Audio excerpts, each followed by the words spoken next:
మా దగ్గరకు వచ్చిన చాలా మంది పేషెంట్స్ అంటే మమ్మల్ని అడుగుతూ ఉంటారు, సార్ ఎలాంటి టూత్ బ్రష్ వాడితే బాగుంటుంది అని. సో టూత్ బ్రషెస్ ఏంటంటే మనకి ఒక్క టూత్ బ్రష్ వారి యొక్క లైఫ్లో ఏంటంటే ఒకే టూత్ బ్రష్ మనం వాడలేం. అంటే చిన్నపిల్లలకి పిల్లల టూత్ బ్రష్, అదే పెద్దవాళ్ళకి ఏంటంటే లేడీస్లో స్పెషల్లీ ఇండియన్ లేడీస్లో మనం చూసినట్టయితే చాలా మందికి ఏంటంటే ఈ టూత్ బ్రష్ పెద్ద సూట్ కావు. సో చిన్నగా ఉండే head, bendable head. Basically tooth brush purpose ఏంటంటే మనం శుభ్రతతో పాటు లాస్ట్ పన్ను వరకు కూడా మనం క్లీన్ చేసుకునేటట్టు ఉండాలి. సో అలా టూత్ బ్రష్ ఉన్నట్టయితే మనం వాటిని కరెక్ట్ గా వాడటానికి వీలుంటుంది. రెండోది మనకి టూత్ బ్రషెస్ లో మనం ఇంకొకటి గుర్తుపెట్టుకోవాల్సింది ఏంటంటే టూత్ బ్రష్ వాడేటప్పుడు మనకి పెద్దవాళ్ళకి అంటే వృద్ధాప్యంలో ఉన్న వాళ్ళకి కానీ లేదంటే పేషెంట్స్ కొంతమంది స్పెషల్ నీడ్స్ ఉన్న వాళ్ళ పేషెంట్స్ కి పవర్ టూత్ బ్రష్ అంటే ఎలక్ట్రిక్ టూత్ బ్రష్ అనేది వాడడం బెటర్. ఎందుకంటే నార్మల్ గా మనకి ఇంతకు ముందు మనం చేసిన పరిశోధనలు మనకు తెలిసింది ఏంటంటే ఈ ఎలక్ట్రిక్ టూత్ బ్రష్ తో పళ్ళు అరిగే అవకాశం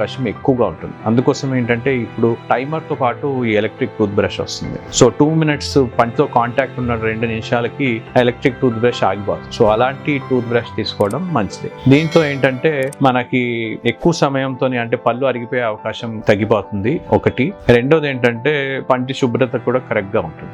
రెండోది ఇంకోటి ఇంపార్టెంట్, మనం పళ్ళు శుభ్రత ఈ టూత్ బ్రష్ తో చేసేది ఏంటంటే మనము పళ్ళు అనేది 2 సార్లు మార్నింగ్ ఒకసారి, నైట్ పడుకునే ముందు ఒకసారి బ్రష్ చేయడం చాలా ముఖ్యం. సో మనం ఎలాంటి టూత్ బ్రష్ వాడాలనేది మనము డెంటిస్ట్ తో కానీ మీరు మల్టిపుల్ టూత్ బ్రషెస్ వాడి మీరు చూసుకున్నట్టయితే మీకు ఏ టూత్ బ్రష్ తో మీకు శుభ్రత అనేది ఎక్కువగా కనిపిస్తుంది, మీకు ఆ ఫీలింగ్ వస్తుంది. అలాగే పంటి పైన ఎలాంటి గార కానీ అంటే బ్రషింగ్ అయిపోయిన తర్వాత మళ్ళీ మనకి పంటి పైన గార కానీ అలాంటిది ప్లాగ్ కానీ అనేది మనకి మళ్ళీ నిలువుగా ఉండకూడదు. సో అలాంటి టూత్ బ్రష్ సెలెక్ట్ చేసుకోవడం చాలా ఇంపార్టెంట్.